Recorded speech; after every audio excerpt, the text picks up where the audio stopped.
आज हम बात करेंगे ट्रांसक्रिप्शन इन प्रोकैरियोटिक के बारे में। जैसा कि हमने आपको एक और वीडियो प्रोवाइड कराया था जिसमें आपको मैं बताया था कि ट्रांसक्रिप्शन क्या होता है, ट्रांसक्रिप्शन में यूज होने वाले एंजाइम कौन से होते हैं, जिसमें हमने स्पेशली आरएनए पॉलीमरेज के बारे में बात किया था। और मैं बताया था कि आरएनए पॉलीमरेज का स्ट्रक्चर कैसे होता है, वह अपना काम कैसे करता है, इसके बारे में मैंने बताया था। और मैंने उसमें आपको बताया था कि आरएनए पॉलीमरेज में क्या होता है, दो फैक्टर होता है, जैसे दो कंपोनेंट्स होता है। एक हमारा क्या होता है, सिग्मा सब यूनिट हो जाता है, दूसरा हमारा होता है होलो एंजाइम बोलते हैं। जैसे क्या हो गया, हमारा हमारा हो गया सिग्मा फैक्टर हो गया, दूसरा जो बड़ा सा बना है ये क्या हो गया, होलो एंजाइम हो गया। ये हमारा होलो एंजाइम हो गया। इसमें से मैंने आपको बताया था ये होता है अल्फा होता है, अल्फा होता है, बीटा होता है, बीटा डैश होता है। ये जो चार सब यूनिट बना है ये होलो एंजाइम है। जो एक सब यूनिट बना है वो क्या था, सिग्मा फैक्टर होता है। सिग्मा फैक्टर काम क्या था, मैंने आपको बताया था ट्रांसक्रिप्शन को स्टार्ट करता है, इनिशिएटेड ट्रांसक्रिप्शन। होलो एंजाइम क्या करता है, उसको लेके चलता रहता है जो है होलो एंजाइम। जिसमें से मैंने आपको बताया था जो अल्फा सब यूनिट होता है वह क्या करेगा, प्रोमोटर से बाइंड करेगा, और जो बीटा होता है वो क्या करेगा, इनकमिंग न्यूक्लियोटाइड, जो न्यूक्लियोटाइड कंप्लीमेंट आगे जुड़ रहे हैं, ये एमआरएनए का सिंथेसिस कर रहे हैं, वो देखेगा सही न्यूक्लियोटाइड आ रहा है कि गलत न्यूक्लियोटाइड आ रहा है, इसका काम ही होता है। जो बीटा डैश होता है ये क्या करेगा, जो टेम्परेट स्ट्रैंड होता है उसको क्या करेगा, बाइंड करेगा। जैसा कि मैंने आपको बता दिया, और मैंने पहले वीडियो में आपको मैं बताया था टेम्परेट स्ट्रैंड क्या होते हैं, नॉन कोडिंग क्या होते हैं, एंटीसेंस क्या होते हैं, इसके बारे में बता दिया था, लेकिन मैं आपको फिर से बता दे रहा हूँ। डीएनए हमारा जैसा कि डबल स्ट्रैंड होता है, 5 प्राइम टू 3 होता है, 3 प्राइम टू क्या होता है, 5 होता है, डबल स्ट्रैंड डीएनए होता है। इसी डीएनए का एक स्ट्रैंड का कॉपी होगा, एमआरएनए बनेगा। मतलब डीएनए दो स्ट्रैंड होता है लेकिन एक ही स्ट्रैंड का एक कॉपी बनेगा, जो कॉपी बनेगा वो हमारा क्या होता है, आरएनए होता है। उसी आरएनए का ही तो बनना क्या कहता है, ट्रांसक्रिप्शन कहलाता है। तो सबसे बड़ी समस्या ये है कि इस कॉपी कहाँ से बनेगा, यहाँ से बनेगा, यहाँ से बनेगा, कहाँ से बनेगा, हमें कोई भी जानकारी नहीं होता। उस जानकारी के लिए हम क्या करते हैं, आरएनए पॉलीमरेज को लेके आते हैं, कहते हैं भैया काम करो, तुम पता करो ट्रांसक्रिप्शन कहाँ से होता है। जैसे हमने आरएनए पॉलीमरेज को यहाँ पे अप्लाई करते हैं तो होता क्या है, आरएनए पॉलीमरेज में जो हमारा सिग्मा फैक्टर होता है ये जाएगा डीएनए के पास और ढूंढेगा, किसको ढूंढेगा, स्पेशली ढूंढेगा प्रोमोटर को। प्रोमोटर जहां पे रहेगा प्रोमोटर पे बाइंड करेगा, वहीं से क्या करेगा, इसका कॉपी बनाना स्टार्ट कर देता है। तो मान लेते हैं हमारा क्या है, तो प्रोमोटर होता है, इसको सिग्मा ने क्या किया, यहाँ पे पहचान लिया प्रोमोटर है, प्रोमोटर हो गया, और इसके जस्ट सामने से क्या तो कॉपी बनने लगता है। तो जहां से कॉपी बनने लगता है, कंप्लीमेंट होने लगता है, ट्रांसक्रिप्शन स्टार्ट होता है, उस पॉइंट को हम बोलते हैं ट्रांसक्रिप्शन स्टार्ट साइड बोलते हैं इसको जो है। ये तो हमारा हो गया। अब देखिएगा इसमें कंडीशन क्या होता है, इसको और भी समझ लेते हैं।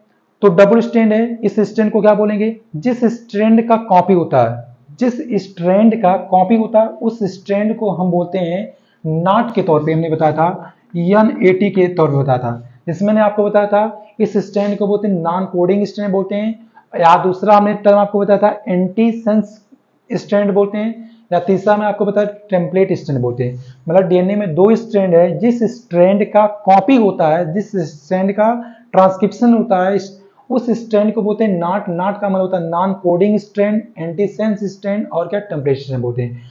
वो कौन सा होता है, वह जो होता है दोनों स्ट्रैंड में से जो स्ट्रैंड 3 to 5 होता है, जो 3 to 5 होता है उसी को हम बोलते हैं नॉट बोलते हैं। ऐसा क्यों बोलते हैं, क्योंकि आरएनए हमेशा जो होता है 5 to 3 के, मतलब 5 प्राइम टू 3 क्या होता है, सिंथेसिस होता है, इसलिए इसका कंप्लीमेंट क्या होता है, 3 होता है। तो हम देखेंगे 3 से 5 कहाँ स्टार्ट होता है, जो स्टार्ट होगा उसी को हम क्या मान लेते हैं, नॉट मान लेते हैं। तीसरा सेंटेंस हम देख लेते हैं। तीसरे में जैसे आपको समझना होगा डाउन स्ट्रीम क्या होता है, अप स्ट्रीम क्या होता है। देखिएगा हमें पता चल गया कि ट्रांसक्रिप्शन यहाँ से होने वाला है, यहाँ से इसका कॉपी आगे इसका कॉपी बनना स्टार्ट होगा। मतलब यहाँ से ट्रांसक्रिप्शन होगा तो इसका कॉपी क्या होगा, यहाँ पे बनना स्टार्ट होगा। तो इसके पहले क्या होगा, प्रोमोटर हो जाएगा। अब देखिएगा जहां से ट्रांसक्रिप्शन स्टार्ट होता है आगे की तरफ जाने पे, मतलब फॉरवर्ड मूवमेंट करने पे क्या होता है, अप स्ट्रीम बोलते हैं, उसके बैकवर्ड मूवमेंट करने पे क्या बोलते हैं, डाउन स्ट्रीम बोलते हैं। फॉरवर्ड क्यों, देखिए अब फॉरवर्ड आगे की तरफ जाने में भी क्या होता है, आपको 5 मिलेगा, बैकवर्ड जाने में आपको क्या मिलेगा, 3 मिलेगा। 3 क्या है, छोटा है किससे, 5 से, 5 बड़ा है, तो जब बड़े की तरफ बढ़ते हैं तो क्या बोलते हैं, अपवर्ड और अप स्ट्रीम बोल सकते हैं। जब छोटे की तरफ बढ़ते हैं तो क्या बोलते हैं, डाउन और बोल सकते हैं, या डाउन स्ट्रीम बोल सकते हैं। तो हमारा क्या होगा, अगर बैक साइड आएंगे तो क्या बोलते हैं, डाउन स्ट्रीम, अगर आगे तरफ बढ़ते हैं तो उसे क्या बोलते हैं, अप स्ट्रीम बोलते हैं। ये हमारा 3 सेंटेंस कंप्लीट हो गया। अब हम नेक्स्ट बात करेंगे ट्रांसक्रिप्शन यूनिट क्या होता है, इसको समझते हैं। देखिए ट्रांसक्रिप्शन यूनिट का मतलब क्या होता है, डीएनए में वह खंड डीएनए का वह खंड जिसमें क्या होता है आरएनए का, सॉरी डीएनए का वह खंड जिस खंड का आरएनए कॉपी बनेगा, मतलब बहुत बड़ा डीएनए है लेकिन छोटा सा कॉपी बनेगा ना, तो सोचिए यहां से यहां तक है ना, इसी का कॉपी बनेगा। तो जिस स्ट्रैंड का कॉपी बनता है, जिस खंड का कॉपी बनता है, उसी को बोलते हैं ट्रांसक्रिप्शन यूनिट बोलते हैं। ये कितने टाइप का हो सकता है? ये तीन तरह में, तीन पार्ट में बटा होता है। पहला हमारा होता है प्रोमोटर होता है, दूसरा होता है आरएनए कोडिंग सीक्वेंस होता है, तीसरा हमारा होता है टर्मिनेटर होता है। तो हमारा प्रोमोटर क्या होता है इसको समझ लेते हैं। जैसा कि आपको मैंने बताया था आरएनए पॉलीमरेज ही कोई एंजाइम था, उसको जब अप्लाई करते हैं तो डीएनए में क्या किसको ढूंढता है? प्रोमोटर को ढूंढता है। तो प्रोमोटर क्या है? प्रोमोटर का मतलब ये होता है कि डीएनए का वो एक ऐसा खंड जहां से ट्रांसक्रिप्शन स्टार्ट होता है, उसी खंड को, उसी सीक्वेंस को हम क्या बोलते हैं? प्रोमोटर बोलते हैं। तो हम कह सकते हैं कि डीएनए का वह सीक्वेंस जहां पे आरएनए पॉलीमरेज क्या करता है? उसको रिकॉग्नाइज करता है और बाइंड करता है, ट्रांसक्रिप्शन को स्टार्ट करता है, उसी को हम क्या बोलते हैं? प्रोमोटर बोलते हैं। सोचो इतना जो बड़ा है यही क्या है? प्रोमोटर कहलाता है। तो कह सकते हैं, अब देखिएगा जो प्रोमोटर होता है इसमें दो सीक्वेंस हो गया, एक हमारा हो गया -35 सीक्वेंस हो गया, एक हो गया -10 सीक्वेंस हो गया। अब देखो माइनस क्यों बोल रहे हैं? क्योंकि यहां से ट्रांसक्रिप्शन स्टार्ट होगा, आगे की तरफ क्या हो जाएगा? अप स्ट्रीम हो जाएगा, मतलब फॉरवर्ड हो जाएगा, लेकिन पीछे जाने में क्या होगा? डाउन स्ट्रीम होगा। पीछे की तरफ संख्या घटती है ना, आगे तरफ संख्या क्या होगी? बढ़ेगी। तो घटने को हम क्या बोलते हैं? माइनस बोलते हैं। तो कह सकते हैं स्टार्टिंग साइड से -10 सीक्वेंस तक, यहां से 10 न्यूक्लियोटाइड पीछे आने पे क्या होता है? 6 न्यूक्लियोटाइड, जिसको हम क्या बोलते हैं? TA मतलब टाटा बोल सकते हैं, क्योंकि यहाँ पे क्या होता है? TA रिच सीक्वेंस होता है। इस जो 6 न्यूक्लियोटाइड रिच रिच सीक्वेंस होते हैं, इसी को हम क्या बोलते हैं? टाटा बॉक्स बोलते हैं। टाटा बॉक्स इसलिए बोलते हैं क्योंकि TAT आ रहा ना, तो क्या बोलते हैं? टाटा बॉक्स बोलते हैं। और टाटा बॉक्स का डिस्कवर किसने किया था? डेविड प्रिबनाउ ने किया था, इसलिए सीक्वेंस को हम ये भी बोलते हैं प्रिबनाउ बॉक्स बोलते हैं। और ये -10 क्यों बोलते हैं? क्योंकि स्टार्टिंग साइड से -10 की तरफ ही होता है, मतलब स्टार्टिंग साइड से -10 की तरफ जो होता है, जो सीक्वेंस होता है 80 रिच सीक्वेंस होता है, इसलिए बोलते हैं -10 रिच सीक्वेंस बोलते हैं, प्रिबनाउ बॉक्स बोलते हैं या टाटा बॉक्स बोलते हैं।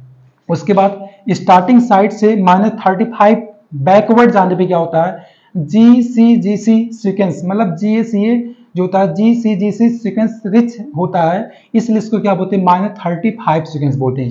यहाँ पे क्या होता है? GC रिच सीक्वेंस होता है, यहाँ पे क्या होता है? TA रिच सीक्वेंस होता है, इसको टाटा बॉक्स बोलते हैं, इसको -35 सीक्वेंस बोलते हैं। -35 और प्रिबनाउ बॉक्स को ही हम मिला के क्या बोलते हैं? प्रोमोटर बोलते हैं। क्या बोलते हैं? प्रोमोटर। इसका मतलब कह सकते हैं प्रोमोटर बराबर -35 प्लस क्या हो जाएगा? -10 सीक्वेंस बोल सकते हैं, या प्रोमोटर बराबर -35 सीक्वेंस प्लस क्या? टाटा बॉक्स बोल सकते हैं, यानी तो बोलते हैं प्रिबनाउ बॉक्स बोल सकते हैं। इसको हम क्या बोलते हैं? एक तरह से प्रोमोटर बोलते हैं। अब स्पेशली क्या करेगा? ये जो हमारा आरएनए पॉलीमरेज होता है इसी को पहचानता है। दूसरा जो हमारा ट्रांसक्रिप्शन यूनिट होता है आरएनए कोडिंग सीक्वेंस होता है। आरएनए कोडिंग सीक्वेंस का मतलब क्या होता है? इसमें स्पेशली यही करता है जनरली कि भाई जो हमारा डीएनए होता है, डीएनए में क्या होता है? अब यहाँ से स्टार्ट हो जाएगा, लेकिन जिसका पूरा कॉपी बनता है उसी को हम क्या बोलते हैं? आरएनए कोडिंग सीक्वेंस बोलते हैं। तीसरा हमारा होता है टर्मिनेटर होता है। देखो टर्मिनेटर क्या होता है? भाई इसका कॉपी जब बनना स्टार्ट हो जाएगा तो एक ऐसा स्टेप आएगा, एक ऐसा कंडीशन आएगा जहां से बनना स्टार्ट हो जाएगा। तो जहां से बनना स्टार्ट होता है उसे क्या बोलते हैं? टर्मिनेटर बोलते हैं। अब एक एक करके हम प्रोसेस को समझते हैं ट्रांसक्रिप्शन यूनिट, ट्रांसक्रिप्शन के बारे में। अब हम नेक्स्ट स्टेप बात करेंगे मैकेनिज्म ऑफ ट्रांसक्रिप्शन या स्टेप ऑफ ट्रांसक्रिप्शन, मतलब ट्रांसक्रिप्शन कैसे होता है, उसकी मैकेनिज्म क्या होता है, इसको हम समझेंगे। देखिए ट्रांसक्रिप्शन को हम कई स्टेप में बांटते हैं। सबसे पहला स्टेप होता है इनिशिएशन, दूसरा होता है इलॉन्गेशन, तीसरा होता है टर्मिनेशन। इन तीन स्टेप में क्या होता है? ट्रांसक्रिप्शन को हम डिवाइड किए। इनिशिएशन क्या होता है इसको पहले समझ लेते हैं। देखिए इनिशिएशन कौन कराएगा? जैसा कि आपको मैं बहुत पहले बता दिया, आरएनए पॉलीमरेज होता है। एक हमारा क्या होता है? आरएनए पॉलीमरेज होता है। इसके पास हमारा क्या होता है? एक हमारा होता है सिग्मा सबयूनिट होता है, दूसरा क्या होता है? होलो एंजाइम होता है। होलो एंजाइम में आपको मैं बताया अल्फा 2 होते हैं, बीटा होते हैं, बीटा डैश होते हैं। तो जैसे हम क्या करते हैं, ये डबल स्ट्रैंड डीएनए हमारा होता है 5 प्राइम टू 3 होता है, 3 टू क्या होता है? 5 होता है। हम क्या करेंगे? आरएनए पॉलीमरेज को यहाँ पे अप्लाई करेंगे। आरएनए पॉलीमरेज में क्या होगा? आरएनए पॉलीमरेज स्पेशली क्या करेगा? इसमें ढूंढेगा, किसको ढूंढेगा? प्रोमोटर को। प्रोमोटर क्या होता है? जैसा कि मैंने आपको बताया था, ये जो सीक्वेंस होता है -35 सीक्वेंस होता है, ये जो हमारा होता है -10 बोलते हैं, या इसको बोलते हैं टाटा बॉक्स बोलते हैं। -35 सीक्वेंस और टाटा बॉक्स को ही हम क्या बोलते हैं? प्रोमोटर बोलते हैं। क्या बोलते हैं? प्रोमोटर बोलते हैं। तो आरएनए पॉलीमरेज आएगा, इस प्रोमोटर को क्या करेगा? पहचान करेगा। तो आपको पता होगा कि आरएनए पॉलीमरेज में जो सिग्मा सब यूनिट होता है वही प्रोमोटर को पहचान करेगा। अब देखिए क्या होता है, अब इसमें जो हमारा जो होलो एंजाइम होता है, होलो एंजाइम में क्या होता है? 2 अल्फा सब यूनिट होता है। 2 अल्फा सब यूनिट क्या करेगा? जैसे सिग्मा क्या किया? प्रोमोटर को पहचान लिया कि भैया -35 सीक्वेंस है, ये डाटा बॉक्स हो गया, ये क्लियर हो गया। तो इसमें से क्या होगा? 2 अल्फा जो सब यूनिट होता है, ये 2 अल्फा सब यूनिट क्या करेगा? -35 से क्या करेगा? बाइंड कर जाएगा। इस पे क्यों बाइंड करेगा? इस पे क्यों नहीं बाइंड करेगा? देखिएगा, आपको मैंने जैसे बताया, यहाँ पे क्या होता है? जीसी रिच सीक्वेंस होता है, जिसमें क्या होता है? जी और सी के बीच में ट्रिपल हाइड्रोजन बॉन्ड होता है। और इसमें क्या होता है? टी मतलब 80 रिच सीक्वेंस होता है। यहाँ पे क्या होता है? डबल हाइड्रोजन बॉन्ड होता है। अब एक बात मुझे बताइए, ट्रिपल हाइड्रोजन बॉन्ड तोड़ना क्या टफ होता है, लेकिन डबल हाइड्रोजन बॉन्ड तोड़ना क्या होता है? इजी होता है। मतलब इसको आसानी से तोड़ सकते हैं, इसको क्या होता है? कठिनाई से तोड़ सकते हैं। इसलिए क्या करेगा? जैसे पहचानेगा कि प्रोमोटर में ये -35 सीक्वेंस से -10 होता है, यहाँ पे 3 हाइड्रोजन बॉन्ड है, यहाँ पे 2 हाइड्रोजन बॉन्ड है, तो ये अल्फा यूनिट करेगा क्या? कहेगा भैया इसको तोड़ना आसान, इसको तोड़ना क्या कठिन है, एक काम करो यहाँ पे आके बाइंड कर जाओ। ये क्या करेगा? -35 पे आके करेगा, बाइंड करेगा। कौन बाइंड करेगा? 2 अल्फा सब यूनिट क्या करेगा? यहाँ पे बाइंड कर जाएगा। जब ये बाइंड करेगा तो क्या करेगा? जो 80 रिच सीक्वेंस होते हैं, टाटा बॉक्स जो होता है, वहां का जो हाइड्रोजन बॉन्ड होता है, इसको क्या करेगा? अनवाइंड करेगा। तो मतलब यहाँ पे जैसे अनवाइंड कर दिया तो एक स्टैंड इधर हो गया, एक स्टैंड इधर हो गया, दोनों स्टैंड क्या हो गए? सेपरेट हो गए, अनवाइंड हुए। फिर क्या हुआ? बॉन्ड टूटा तो क्या हो गए? सेपरेट हो गए। सेपरेट होने के बाद क्या बन गया? बबल्स बन गया, जिसको बोलते हैं ट्रांसक्रिप्शन बबल्स बोलते हैं। तो दूसरा स्टेप हमारा क्या होता है? Formation of bubbles. तो बबल्स का फॉर्मेशन हो गया। अब देखिए, तीसरा स्टेप क्या होता है? फास्फोडाइस्टर बॉन्ड करना। तो आपको मैं 2 अल्फा सब यूनिट के बाद आपको मैं बताता बीटा भी होता है और क्या होता है? बीटा डैश भी होता है। तो बीटा जो सब यूनिट है वो इसका काम क्या होगा? ये बेसा रहेगा, कहेगा अभी तो क्या होगा? सिंगल बॉन्ड हो गया, टेम्पलेट हमारा क्या होगा? फ्री हो गया। जब फ्री हो गया तो इसका कॉपी बनना स्टार्ट हो जाएगा। तो होगा क्या? ए जो हमारा होता है इसका क्या होगा? यू बनेगा। टी जो हमारा क्या होता है? ए बनेगा। ए का क्या बनेगा? यू बनेगा। टी का क्या बनेगा? ए बनेगा। ए बनेगा, यू बनेगा। मतलब ऐसे क्या होगा? बनना स्टार्ट हो जाता है। और ये क्या होगा? हमारा ये 3 है, तो ये क्या होगा? यहाँ पे 5 होगा, यहाँ पे क्या होगा? 3 होगा। ऐसे बनाना क्या होता है? स्टार्ट हो जाता है। और यही क्या होता है? इसका जो कंप्लीमेंट है, भाई टी के जगह क्या होता है? टी का कंप्लीमेंट यू ही होगा ना। ये जो कंप्लीमेंट सही है कि गलत है, इसका पहचान कौन करता है? आपको जस्ट मैंने आपको बताया था बीटा। तो बीटा क्या करेगा? इसका कंप्लीमेंट लाएगा और यहाँ पे रखेगा, और रख रख के क्या करेगा? फास्फोडाइस्टर बॉन्ड, इनके बीच में फास्फोडाइस्टर बॉन्ड बनाएगा। और जो फास्फोडाइस्टर बॉन्ड बनेगा तो क्या हो जाएगा? ये भी एक पॉलीन्यूक्लियोटाइड बनना स्टार्ट हो जाता है। लेकिन ये पॉलीन्यूक्लियोटाइड कैसा? एमआरएनए का बन रहा है। तो यही तो ट्रांसक्रिप्शन हुआ। तो कह सकते हैं कि इनिशिएशन में कितने स्टेप हुआ? 3 स्टेप हुआ। पहला रिकॉग्नाइजेशन, दूसरा बबल्स फॉर्मेशन, तीसरा क्या होता है? फास्फोडाइस्टर। तो पहले क्या होता है? आरएनए पॉलीमरेज आएगा। आरएनए पॉलीमरेज किसको टूटेगा? प्रोमोटर को टूटेगा। प्रोमोटर क्या होता है? -35 सीक्वेंस -10 या टाटा बॉक्स को मिला के हम क्या बोलते हैं? प्रोमोटर। तो हमारा आरएनए पॉलीमरेज में सिग्मा क्या किया? ढूंढ लिया प्रोमोटर कहाँ पे है, पता हो गया। -35 भी पता हो गया, -10 भी पता हो गया। 2 अल्फा आया, क्या किया? -35 पे बाइंड कर गया। इस पे बाइंड नहीं किया क्योंकि यहाँ पे 80 रिच होता है, यहाँ पे 2 हाइड्रोजन बॉन्ड होता है, यहाँ पे 3 हाइड्रोजन बॉन्ड होता है। इसको तोड़ना आसान होता है, इसको तोड़ना कठिन होता है। इसलिए क्या करेगा? यहाँ पे आएगा, बाइंड करेगा, इसको क्या करेगा? स्प्लिट करेगा, अनवाइंड करेगा, और टेम्पलेट स्टैंड को क्या करेगा? फ्री कर देगा, सेपरेट कर देगा। जैसे टेम्पलेट स्टैंड हमारा क्या होगा? फ्री होगा, इसका कंप्लीमेंट बनना क्या हमारा स्टार्ट हो जाएगा। तो इसका मतलब क्या होगा? जो टी की जगह यू, यू की जगह टी होगा, टी की जगह यू होगा, यू होगा, ए होगा। इसका जो कंप्लीमेंट आके यहाँ पे रखा जाएगा, कौन रखेगा? तो आपको मैंने आपको बताया था बीटा सब यूनिट होता है। बीटा सब यूनिट क्या करेगा? इसका कंप्लीमेंट लाके यहाँ पे रखने लगता है, और क्या करेगा? इनके बीच में डाइस्टर बॉन्ड बनना स्टार्ट हो जाता है। मतलब एमआरएनए का बनना यहाँ पे स्टार्ट हो गया है। इसी को क्या बोलते हैं? फास्फोडाइस्टर बॉन्ड बोलते हैं। फास्फोडाइस्टर का फॉर्मेशन होता है। अब दूसरा स्टेप हमारा होता है इलॉन्गेशन। क्या होता है? इलॉन्गेशन। इलॉन्गेशन में क्या होता है? देखिएगा, ट्रांसक्रिप्शन हमारा स्टार्ट हो गया, थोड़ा सा 8-10 न्यूक्लियोटाइड बन भी गया। जैसे 8 से 10 न्यूक्लियोटाइड बन जाता है, आरएनए पॉलीमरेज क्या होता है? आगे बढ़ जाता है। आरएनए पॉलीमरेज क्या होता है? हमारा जो है मतलब आगे की तरफ क्या होता है? बढ़ने लगता है। आरएनए पॉलीमरेज जब आगे बढ़ने लगता है तो अब तो भैया क्या है? सिग्मा सब यूनिट का काम खत्म हो गया। क्यों खत्म हो गया? क्योंकि इसका काम बस इतना था, पहचान करवाना था। पहचान करा दिया, वो वहां से चला जाएगा। आगे का काम कौन करेगा? होलो एंजाइम करेगा। अब होलो एंजाइम में क्या होता है? जो हमारा बीटा डैश होता है, ये क्या करेगा? आरएनए पॉलीमरेज को यहाँ पे क्या करेगा? बाइंड करके जो है आगे की तरफ बढ़ता रहेगा, और इसका जो है बॉन्ड क्या होगा? यहाँ से स्प्लिट होता रहेगा, अनवाइंड होता रहेगा। मतलब दोनों स्ट्रैंड क्या होगा, अनवाइंड होगा, टूटता रहेगा, बॉन्ड सेपरेट होता रहेगा, टेम्पलेट फ्री होता रहेगा, और बीटा क्या करेगा, इसका कंप्लीमेंट क्या करेगा, इसका कंप्लीमेंट क्या है, यहाँ पे रखता जाएगा, और बड़ा सा जो स्ट्रैंड बन जाता है, इसका कॉपी जो है, बड़ा सा स्ट्रैंड जो बन जाता है, यही तो हमारा क्या होगा, इलांगेशन हो गया। इलांगेशन में बस इतना स्टेप होता है, आरएनए पॉलीमरेज में सिग्मा क्या होता है, यहाँ से चला जाएगा, बाकी जो हेलो एंजाइम होते हैं ये फॉरवर्ड आगे की तरफ बढ़ेंगे, जब आगे की तरफ बढ़ेंगे तो जो इसमें बॉन्डिंग होता है, मतलब डबल स्ट्रैंड होता है, अनवाइंड होगा, टेम्पलेट स्ट्रैंड क्या होगा, फ्री होगा, जब फ्री होगा तो जो बीटा होता है इसका कंप्लीमेंट यहाँ पे सामने, इसका कंप्लीमेंट क्या होता है, यहाँ पे रखता जाएगा, एक बड़ा सा स्ट्रैंड क्या होगा, बनता जाएगा, जब ये बड़ा सा स्ट्रैंड बनेगा तो यही तो इलांगेशन होता है, इसे हम क्या बोलते हैं, इलांगेशन। तीसरा स्टेप होता है हमारा क्या होता है, टर्मिनेशन। अब देखिए टर्मिनेशन जो होता है, टर्मिनेशन क्या होता है, टर्मिनेशन का मतलब ये होता है भाई ये बढ़ता जाएगा, इसका कॉपी तो बनता जाएगा, इसका कॉपी तो बनता जाएगा, लेकिन हमेशा नहीं बनेगा, एक ऐसा साइट आएगा जहां से इसका कॉपी बनना क्या होता है, स्टॉप हो जाता है। तो जहां से इसका कॉपी बनना स्टॉप हो जाता है, बंद हो जाता है, ऐसे ही साइट को हम क्या बोलते हैं, टर्मिनेशन बोलते हैं या टर्मिनेटर बोलते हैं।